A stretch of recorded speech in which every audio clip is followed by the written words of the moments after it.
all in a good spirit. Thank you all for joining. We really appreciate you all for attending this webinar. I'm Akash Ramnath. I'm a principal consultant at Doinsis. I'll be hosting this meeting. I have 10 years of experience in Oracle technologies like Oracle E-Business Suite, Oracle Database, and Oracle Cloud Administration. We had a very good response to our earlier webinar on innovative and best designs in Oracle Cloud Infrastructure presented by Narasimha Rao. Well, we have another interesting webinar on Oracle Cloud. This time, we will be sharing our experience on successfully migrating an Oracle EBS environment from an on-premise to OCI and the challenges we faced in it and the benefits we added to our client while performing this activity. Before we get into that, let me give you all a brief description about our company. Next slide, Arun. Yes. Doinsis is an expertise in providing Oracle-based solutions. Founded in 2006, operated over US and India, Doinsis is a leading IT organization that specializes in Oracle E-Business Suite, Oracle Database, Apex, Oracle Fusion Middleware, Oracle Cloud Administration, Configuration, Implementation, Development, and so on. So Doinsis has a huge list of fulfilled, happy, and happening clients across the globe. Some of them are from Fortune 500, top Fortune 500 companies. We also have authored 6 books on various Oracle aspects. We have been successfully helping our customers meet their Oracle-based business requirements, delighting them in all ways and in all opportunities possible. Here is one such incident our presenter Arun Kumar is going to share with us. Next slide. Arun Kumar has been, Arun Kumar has 13 plus years of experience in IT industry and he is part of Doinsis for last 2 years. He has worked on many Oracle technologies, mainly in e-business suite, Oracle database, SOA, WebLogic products in many platforms. He has vast experience in implementation, upgrade and support projects across globe. Being certified Oracle Cloud Architect, he loves to learn new technologies and explore challenges in his own way. He has co-authored Just Relax DBA book, which simplifies learning for DBA beginners. So without any further delay, would request Arun to take this forward. Please have your Zoom sessions on mute. If you have any doubts, please feel free to ask us or ping us during the webinar. Over to you, Arun. Thank you. Thanks, Akash. So good evening, everyone. And thanks, Akash, for your wonderful intro about me. So I'm myself, Arun Kumar, working as a project lead in Doinsis for the last 2 years. And I would like to take this opportunity to thank my organization for trusting me and providing this critical critical project and believing on me. And it was a very successful project which we have implemented. And it's this is the right time I have to thank my organization for providing such wonderful opportunity. So I have 13 plus years of experience in various Oracle technologies. I have worked with very big customers in across the globe like US and UK region. And I have immense pleasure to let everyone know that I have co-authored the Just Relax DBA book as well. So without any delay, let me take you through the agenda of for today's session. So factors contributed for Oracle Cloud migration. So what we are going to see here is like what a customer thought before performing an Oracle Cloud migration. There are some factors which they gone through and they thought they need to go with some cloud. And why did they decide about like OCI and everything we are going to see in this slide. And second will be like approach of lift and shift. So this will have a high technical level of flow, how we performed a lift and shift for the particular client, and I will be discussing more interesting points in this particular area. And of course, there are some interesting parts like what are the types of challenges and issues what we had during the the entire project, and I have highlighted a very few critical challenges along with the solutions. And definitely believe me, like these particular challenges will be very helpful for everyone to get to know about these challenges and how we overcome across that particular issues. So the next, like obviously, like how customer benefited. So once we completed the OCI migration, the lift and shift, definitely the customer has benefited in few areas. So I'll be explaining more on like how the customer benefited in various areas. I'll be explaining through one by one. And this is going to be the critical factor to consider for during migration. This will be a key takeaway for the entire session. So I'll be letting you know what are the critical factors you have to consider in during migration if you're going to migrate, if you're in a position now, like you're going to migrate any customer into OCA. Definitely this will be helpful and this will be a key takeaway for you in this session. So finally, we'll be having a Q&A for for some time. We'll be definitely taking all your questions. So if any questions unanswered, definitely we'll be providing some contacts. You can always post through at any time. We post in the email. We will be able to help you at any time.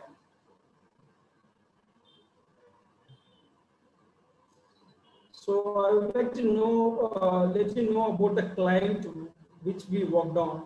So this customer particularly, they are very leading in healthcare provider in India, and they used to make uh, uh, they used to produce the personal care, baby care, and pharmaceutical devices and advanced medical devices such as heart valves, and they are exporting it, doing producing a knee implants.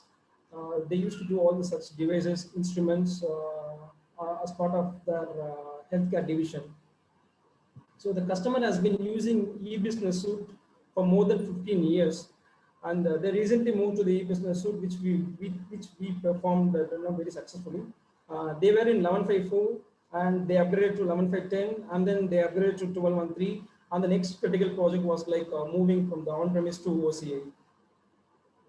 So this customer is one of the leading company in India who adopted the cloud before Oracle introduced the India region data center in OCA.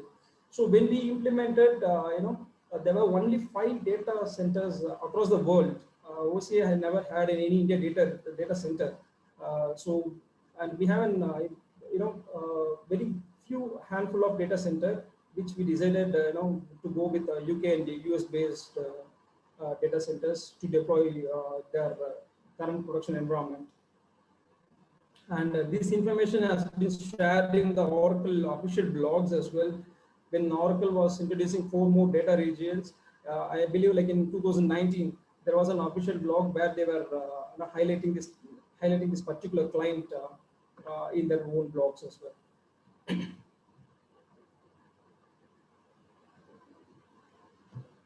So we are going to see a factors what contributed for OCI migration.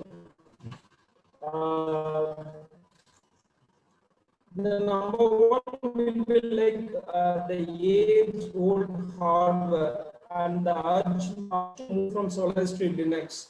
So ready for the existing data for the existing servers, and they were an urge to move from Solaris to Linux because of the performance issues. So they were thinking, combining all those things, all these 2 factors, and they decided to, they were in need of a better server, and they were thinking about the, instead of procuring a new server, brand new server, they can go for Oracle Cloud or any other cloud. So this is one of the critical factors which they were thinking about, like moving to any cloud instead of the on-premise servers. And the second point, obviously, like performance crunch during month-end close.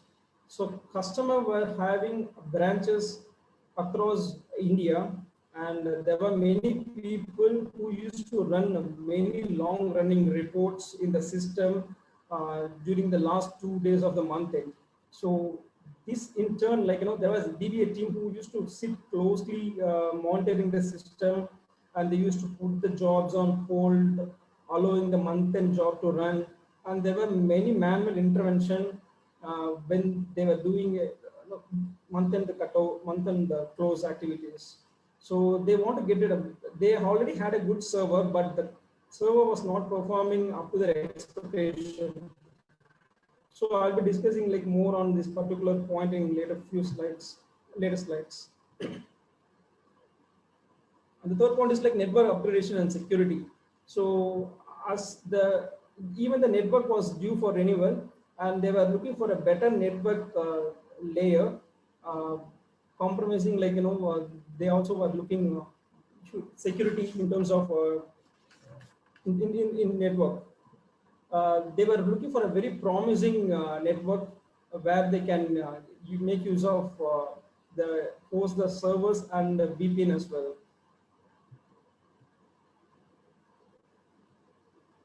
And the next thing is like they were having a manual DR setup. I'll be explaining what is manual DR, what they were doing, for the disaster recovery setup. I'll be explaining in next slides, and the high availability. So this particular customer, what they were doing is like the DBA team would used to monitor the system over the night, and they used to shut down in midnight, and they have to clear all the dynamic processes to gain maximum performance in the server for the next day. So they were having a downtime for every day just to clear, gain the maximum performance out of the server. So that particular thing is no more needed once they move to Oracle Cloud. And the final factor, reduce TCO. Definitely, like any business, if they want to have a high profitability, they have TCO, the total cost of ownership, would be the high priority given to expand the business. So TCO is like it's all about optimizing the existing resources, basically doing more with less. So they definitely this particular point is a key driven, to decide like they have to go for in the cloud migration.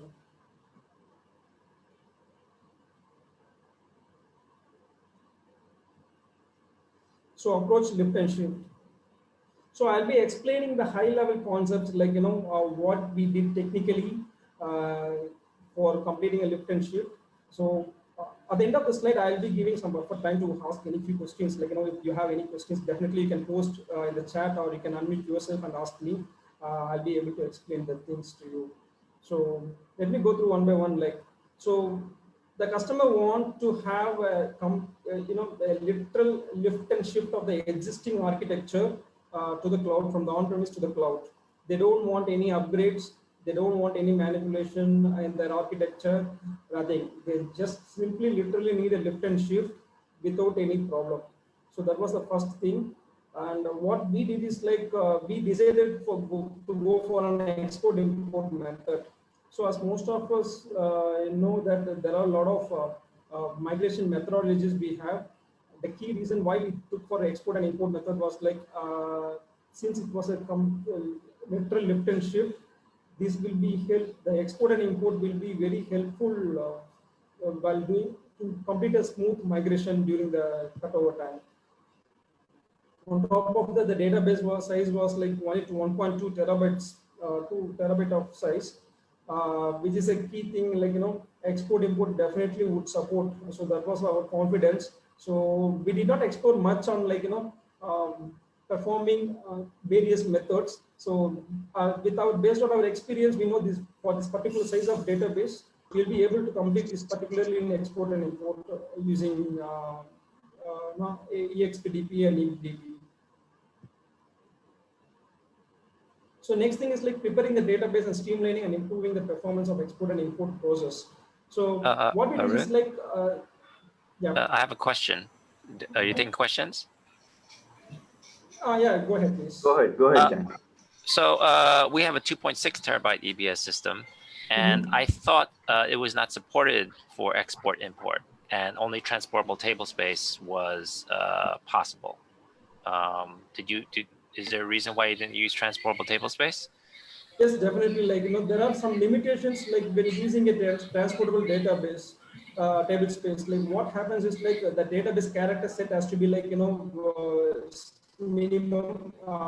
It has to be same in the source and database in the target. On top of that, the process what you do in the transportable table space is very high when you do with an import and export and import. On top of that, as you know, even with the 2.5 terabyte of database, we'll be able to complete this migration using an export and import method. So Oracle suggests to use an export import method if your database size is less than 2 terabyte. So you can literally go for this export and import method. So that will be quite easy for during migration to perform a complete smooth migration. I hope Thank I you. answered you. Yeah. Thank you.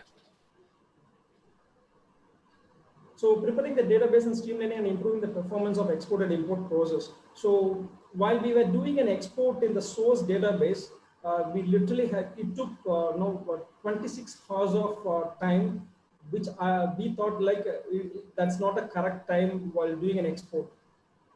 So what we did is we need to get rid of all the existing issues in the source database. So we applied patches, we applied key performance patches with related to an export and import, and we did the performance tuning in tuning some of the key parameters, and we use a parallelism. All these helped us drastically drastically to get rid of the high time which we took earlier. So we were able to complete the export finally in 8 hours, straight away from 22 hours. So in this way, we were able to prepare the source database. So to reduce the time of export time. And in the target, since it's a cross-platform migration, so they were running on Solaris, and the customer was looking in Linux environment in the target. So definitely this needs a tech stack installation in the target. And once you imported a database there, you will be able to configure, you will be able to configure the existing application, simply copying the, all the add top, common top to the target node. And definitely you have to generate a manifest file to get the platform specific patch. And once you operate in the patch, you'll be able to use all the utilities in the target servers. And with the completion of the 4 steps, you are done the lift and shift. And once you are, it's not about once you're done with the lift and shift, it's not at all over. From that point, there are some other thing which you have to do take care of. They were having an printer setup in on-premise, and it has to connect from Oracle Cloud to the on-premise printer setup. So that was a highly challenging part there. So they were also hosting a VPN in the cloud server itself. So all these things were taken care during the entire cutover process.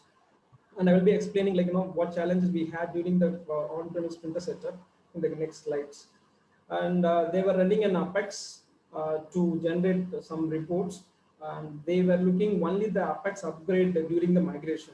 So as you know, Apex itself, we have to install newly in the target server.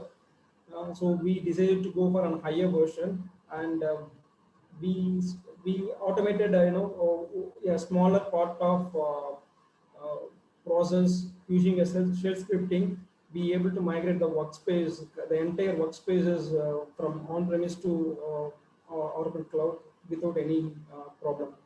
So finally, we had a manual performance testing. The customer was not willing to do spend much on performance testing area, because the reason is they were having a crunch only in the month end, during the month end, and but they definitely we have to provide a performance testing results with them. So they were not having any tool to do the performance testing. So what we decided is we were running, we made many people to log in at the same time, and we ran over 20 to 30 plus high concurrent programs at the same time. It's 2 times of the existing server load. We replicated manually, and we were able to get some phenomenal results once performance testing is over, which I will share you in the upcoming slides. So any questions in this particular approach? Hi, Arun. Hello. Yep. Yeah, yeah. So I have one question now. So Yes, what sir. are the challenges you had in configuring an on-premises printer in cloud? Yeah, as I said, like, definitely I'll be sharing those informations in the challenges section. I'll be explaining the particular point which you asked. That's a good question. Definitely I'll be asking you that to answer. Sure, sure, sure. I think I'll be moving to the next slide. So if you have any questions, definitely we'll be taking care in the Q&A section. So as I explained earlier, like reducing export and import time is the biggest challenge for us. So we applied many patches. We did a memory tuning in the existing server. We did a parallelism. Even in the parallelism, there are like, you cannot simply go ahead and give a big number in the parallel option in the export server, because the export is some way like where you have to do and you have to find an ideal parallel parameter, because even if you give a more number of parallelism, it will instead of giving a good time of export, it can take you to the it can take higher time as well. So you have to do a research on like what would be the ideal parameter for the parallelism. So considering all those things, we did many rounds of export, and we were able to come up with like fine-tuned parameters, and finally we were able to get the 8 hours of time, an ideal time for an export option in the on-premise server. Transferring dump files in the OCI server. So this is another challenge. Like I have seen like with all the customers once they export it, they will find a very challenging thing to transfer those dump files in the OCI server. So we have a fast connect option to transfer this, to take care of this particular challenge. But the problem is like there are many customers where they don't want to go with the fast connect. The reason being is, though it's very cheaper, there are the setup of fast connect is like highly complicated, or you need to more focus on that particular getting a network. So during that time, during that,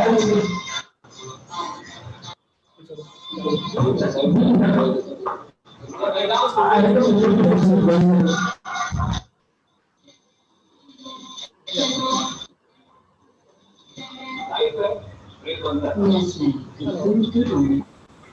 Hello. Sorry to interrupt. Guys, please put yourself on mute if unless you have any doubts. Yeah. Thanks much. Thanks, Akash. Sunil, you have anything to say, Sunil?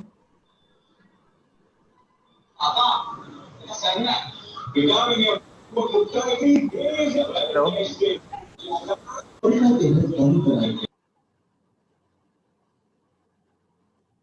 Okay, I think it's better now. Yeah, go ahead, Arun. Yep. So this transferring files, what we did is like, as I said, like the fast connect is a cheaper option, but though you have to concentrate, more on getting the fast connect process. So during that time, like what we had is like the prerequisite of fast connect is like the Oracle has partnered with very few vendors in India, and you have to go with that particular partner well before during this migration, and then you have to complete the process of having that fast connect port to help copy the servers, to copy the dump files. So the fast connect is ranges from 1 Gbps to 10 Gbps. So since we had a dump files of only 300 GB, customer thought that like they will be able to cope up with an existing network itself. So what we did is like we did a multiple times of transferring the files with the existing service provider itself, and it was a very huge challenge. I remember like we took almost 3 to 4 days continuously. We were we were able to get the good bandwidth once we identified the problem in the transferring the files. So we requested the existing provider to give the upload speed for 2 months, got around like from 1 Mbps to 7 Mbps. So finally, we were able to copy the complete 300 GB of dump files to OCI within 8 hours. So though 8 hours is a high time, but it's worth of waiting for 8 hours instead of going for the fast connect process to complete the process. And the customer also willing to wait for another 8 hours in the complete migration, because they don't need a new vendor to come into the picture. They already they already part of like one vendor with a long time. So just by adjusting the bandwidth, we were able to complete the process. On top of that, what we did is like we transferred the dump files to our local hard disk, and we had some people to. They have many offices in India, so we moved 3 people to to move to multiple locations, and they copied the dump files to OCI at the same time. So in that way, we were able to save another 3 hours. So the process was able to complete within 5 years before very in less than 5 hours. So we were estimated around 8 hours. So we saved 3 hours from that particular activity.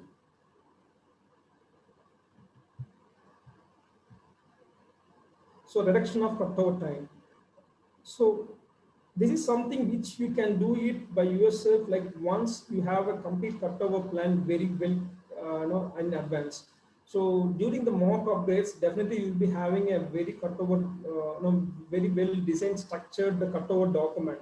So since it's a completely new server, there are some activities where you can perform like very well in advance.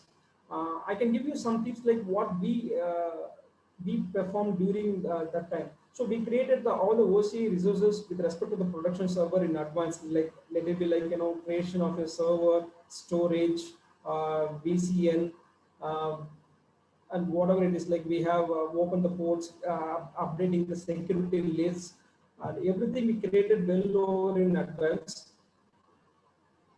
Also, I have provided a suggestion of like even having one mock upgrade in the complete production environment itself. So in that way, you know that instead of creating a new OCA resources on the cutover day, you can very well plan all the OCA resources well in advance, and you can do a one mock upgrade in the OCA servers itself, and have them run for 2 or 3 days to get the desired results. And if you have any problems during that time, you can always have a time to rectify. And during the cutover time, you can always delete all the existing things. So in this way, you can plan your cutover time to reduce into 1/3 of time. Can be reduced if you prepare well. And setting up as-is backup policies. So they have a structured, defined way of backup policies.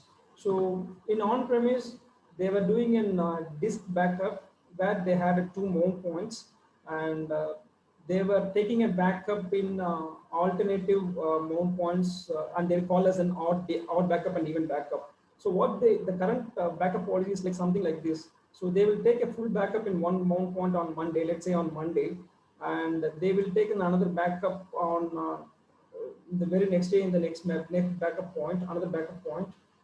Till that time, the archive logs generated from Monday to Tuesday will be uploaded in the same Monday backup point, Monday backup mount point. So they need the same setup in the OCA also. So what we did is like we created an object storage in the same way, and we installed the CLIs, the command line interface for the Oracle to manipulate the OCA resources, and we did a shell scripting to automate the particular backup activity.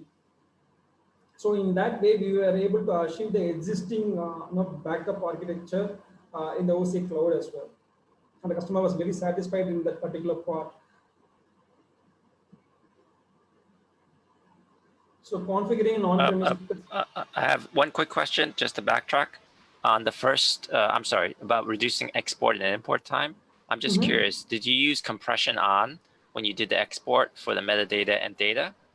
Yes, of course. So we did the compression, but since it was like less than 1.2 terabyte, we tested with like the compression on and off.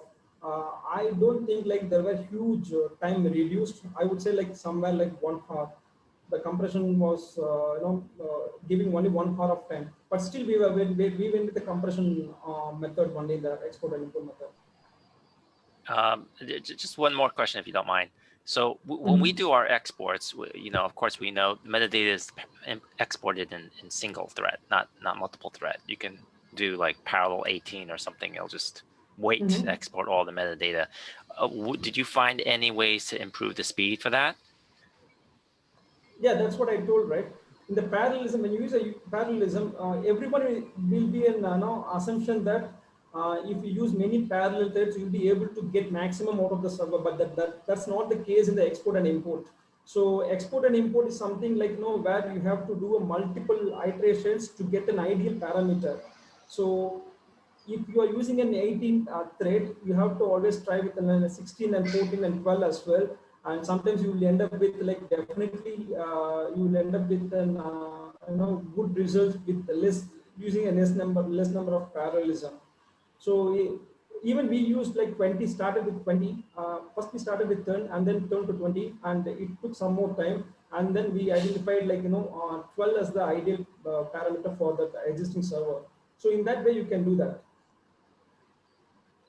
Okay, thank you. Yeah. Sorry. So configuring on-premise printer. So this is something very challenging. So once we have implemented, like the migration part is completed, we had a very challenge in configuring this on-premise printer. So we configured an IPsec VPN in the OCI, which established a tunnel between the on-premise and OCI network thing. The problem is like once that even after the establishing the tunnel, the printer was not able to connect to the Oracle OCI cloud server, and that took like good amount of time to identify it, like very simple thing. So what we did is like there is something called LPD service in the Windows.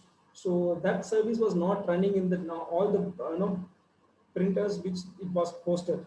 So once we enable the LPD services, and after installing the CUPS service, there is something called CUPS, and you can always configure the install. It's a simple way of installation, and configuration is like it will take a few minutes. So once you did that, and after enabling the LPD service in the on-premise printer, from the CUPS you can always manage the all the on-premise printers in a single dashboard.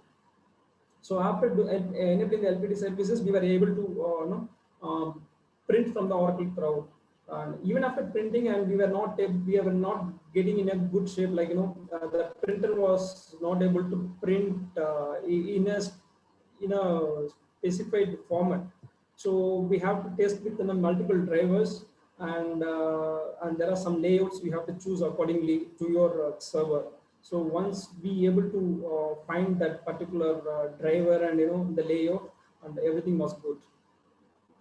So the activity is going to be simple, but finding out the particular thing is like it took some time for us. But finally we were able to get that overcome that particular issue. So these are the challenges like which we had during that Oracle migration to the OCI. I hope like I have given a solutions which you will be able to understand or relate with your customer as well. So any questions in this particular slide? Yeah, Arun. Good evening. Any other activities you performed in parallel during migration? As I said, like you can always have the tech stack installation well in advance. You can always lay out your application during the mock-up. You can keep the same thing. So what you can do is like once you lay out the application in the target server, you can always have a freeze in the production environment, and then that will help you not to reconfigure or reinstall the application in the target server.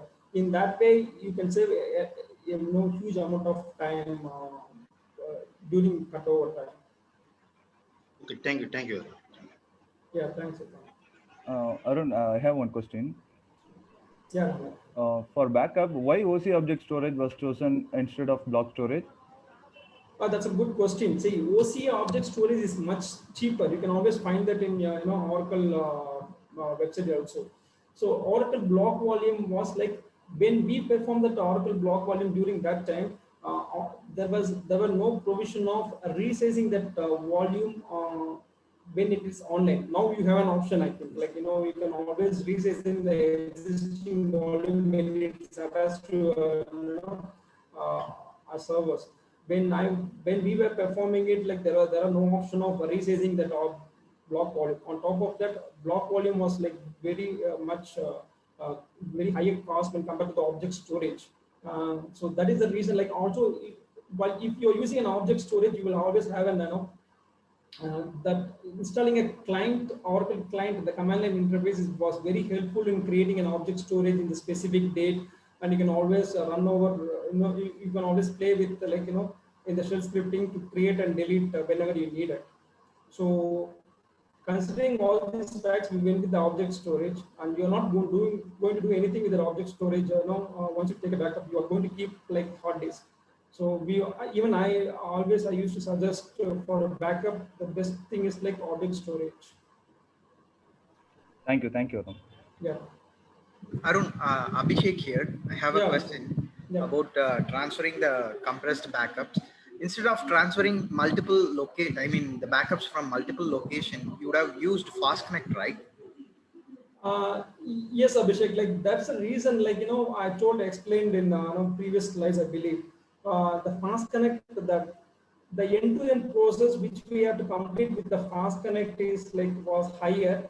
So that is the reason we just performed. Even the client was okay to wait for like another few more hours during the cutover time to transfer the dump files in the OCI server. So in that way, like they were able to save much time and the cost as well. And they don't want to disturb the existing vendor. So that's the reason we went with transferring files from the multiple locations using the same vendor. Yeah, thank you. Because I asked this because Fast Connect will be a dedicated connection for you to transfer the dump files, right? Yeah, that's why I asked it. Thank you. Yeah, that's a beautiful question. Yeah. So when you have a backup size of like more than 1 terabyte or 2 terabyte, definitely Fast Connect is the best option. But when you have a 300 GB of compressed backup, I would say with the network what we have right now with the high amount of speed, you will be able to manage it in a couple of hours. Okay, thank you. Yeah. So I think I'm running out of time. So let me go through quickly how customer benefited. So how customer benefited, definitely they were having a new hardware with 2 times of its capacity, and they don't want to spend more time procuring and having people getting them installed, and they don't want to have a particular data center. They don't want to have electricity all the time. They don't want to have a generator, anything. It's very simple. Just on a click, you will be able to get a server. So they were completely happy with this particular hardware creation, which would take months, and it will be completing in very few seconds in OCI. And the second thing is reliable, scalable, and flexible storage. Definitely, if you have to procure SATA hard disk or any hard disk, you have to get the approval from the procurement team, and you have to follow all the organization policies to get the storage of near 1 terabyte. But with OCI, with everything is in your hands, you just click it in few seconds. You will be able to get tons of terabytes of space in your disk within a single click. And you can always resize it whenever you not need it. You can always destroy it. Even the customer which we implemented, they were enjoying with all this storage. Whenever they need a non-production clone, they will just create it and they will use it for 2 days and they will destroy it immediately. So in that way, they were able to save much money in also use the existing resources. and quick disaster recovery. I just want to highlight, quickly about this disaster recovery. The current setup, what they had is like they were taking a manual hard disk, and for the DR, they will take every day. There will be a guy who will get the backup from that data center, and they will put in another office. Literally, they were doing a manual backup or manual disaster recovery every day. And with this Oracle Cloud, we simply, the existing servers were running in the Frankfurt region, and we created a disaster recovery server in US region, and everything is going to be a single click. Even one region is completely fault, they will be able to quickly get back to the production instance within a hour.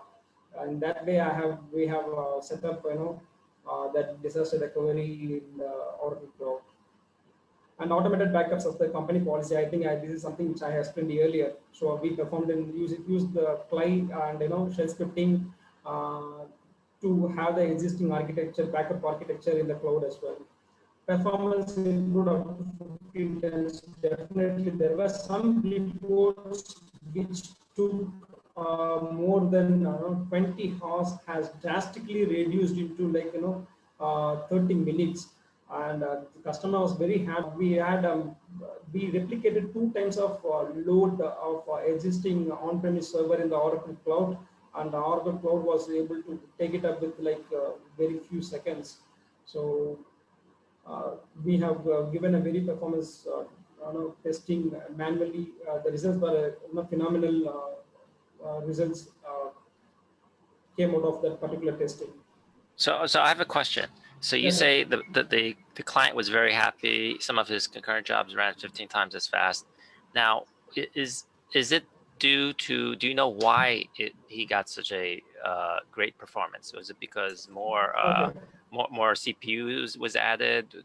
Was the underlying storage better? What was the benefit? I'm trying to quantify it to see. Yes, Chan, I can explain it more. Like what happened was the existing server was in a very age-old hardware server, so they have a good high performance server. The run queue length was not much, performing in the particular server. Even they submitted, they were having the server was not able to cope up with the performance. The run queue length was choked, and it's not able to produce, give good results in the existing on-premise server. On top of that, as you said, this is a combination of new server and the new storage as well. So even if your local hard disk, if you keep using it, the performance will highly degraded. So, but in the OCI, you can always destroy the you destroy the volume backup, and you can create a new backup. In that way, you can keep having a fresh storage, and all combining all those things. The performance was improved 15 times. So the number of CPU cores were remained the same between, or was it really increased on the OCI side? CPU was little much higher, but I wouldn't say that has not contributed, because when we performed the performance testing, it was not able to use the 100% of the CPU, because it was consuming only 50% of CPU, which is the equal on-premise server capacity. So it was not fully utilized during the performance testing when we are replicated. One final question. Do you recall what version of Solaris the client was running? Okay. Are you asking about the OS version? Yeah. I was just curious what version. 7.5. Wow, that was really old. Okay, thank you. Yeah, and VM standard 2.8. Yeah, 2.8, I believe. Which it has 16 CPUs. I roughly remember the VM standard number, but it was having a 16 CPU. Okay, thank you. Yeah. So less maintenance period. So this is something as I told, the customer don't want to shut it down every night, and they can happily go every evening without shutting down, and they come and they start a new day with without any problem. And secure and reliable network, definitely with the VPN by default all the data are encrypted in the block volume. So they were having a good, they were happy with that secure network as well. And with combining all these things, definitely the TCO was reduced into like something. They are not at all owning anything now. So everything in the cloud, and with the help of single clicks or a single dashboard, they are still managing, and expanding their business happily.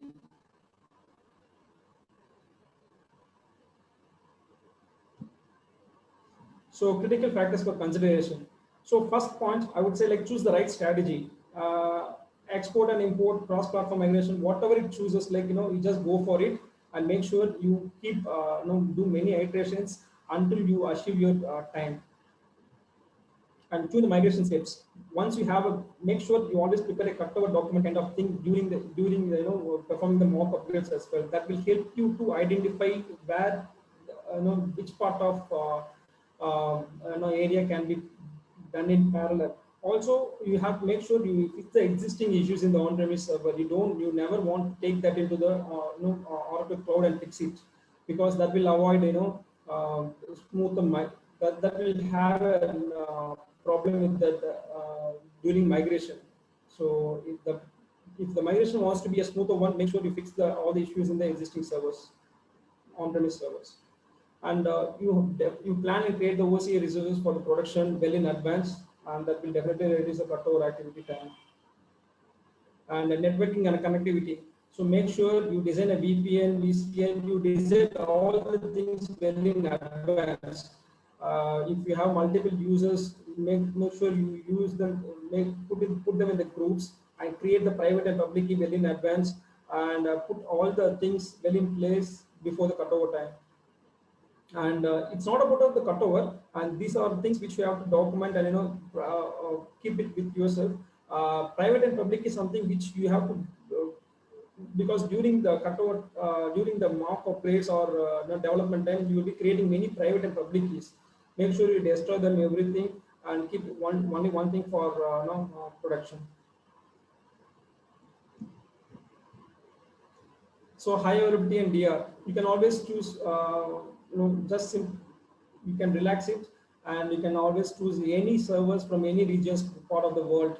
It's not going to give like much hectic for you. You can always according to the business continuity plan, you decide your RPO and RTO, and definitely you trust me like that in cloud it's not going to take much time for much loss or much time to recover any production crashes. And administrative monitoring. So once you settle with everything, make sure you have one OCI resource admin within you, or some one of you has to take care of like maintaining the OCI resources, because if you write your own policies, there are some ways like you can write the policies in the OCA to protect your OCA resources from the mistake of dropping it or creating a new one, and use all the monitoring tools whatever they are providing the free of cost. Like we have used OS Watcher. That's the simplest tool which we provided to the existing customer, where you can always monitor the performance of the OS related in free of cost. And finally, the governance. Definitely, like make sure you daily monitor the budgets of the OCI resources, and there is a separate service particularly for this governance in OCI, and it's up to you to opt for that without paying it. Like there are some tools within the OCI dashboard itself. You can always monitor the budget of the particular OCI resources, and if you're able to properly plan, definitely you'll be able to save much amount of time. So make sure you shut down your non-production servers during the weekends. You drop all the non-production objects if you're not in use. You can always put them in the object storage, and make sure like your production server, the image has been copied to keep it separately. All those things, like the simple things, will save much amount of time and money as well. So these are the critical factors you can always keep in mind while doing a migration activity. Hey Arun, I have a question. Do you have any free monitoring tools available for OC? Not specifically. You can always, there are some service which you can opt for, but this particular customer was not willing to spend much more. So that's the reason like we decided to go for the OS Watcher, which is free of cost. Oh, okay, thanks. Yeah. I think these are all things I had for you for this evening. Any final questions and comments? Hi, Arun. I am Santosh. I have one question. Yeah, Santosh. What do you mean by sorry, like Santosh, your voice was breaking. Like I'm not I'm hardly able to hear you. Can you repeat, or you can ping? I'll convey the question to Arun.